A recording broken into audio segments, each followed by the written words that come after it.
The One China policy is a commitment that has many components to it. One part of it are the three joint communiques, the one signed in 1972, the second one signed in 1979 during the normalization of relations, and the one signed in 1982 governing U.S. arms sales to Taiwan, plus the Taiwan Relations Act. So it's two parts, the three communiques, the Taiwan Relations Act. And fundamentally, the agreement at the heart of the One China policy is the U.S. position that the sovereignty of Taiwan is undetermined.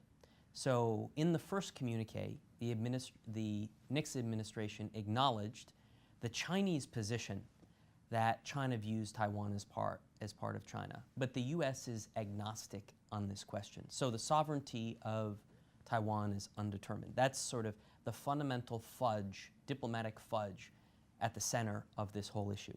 The One China policy, which has facilitated the U.S. to establish diplomatic relations with China and build up this big economic relationship, is different than the One China principle.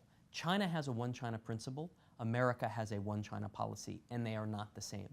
China's One China principle is that there is one China and that Taiwan is part of that one China, and accordingly, there is not one China, one Taiwan, or two Chinas. The One China policy the United States has is sort of fudges that particular issue. And the reason why this is so important is because this has created the diplomatic foundation for the U.S. to establish diplomatic relations with China beginning in 1979.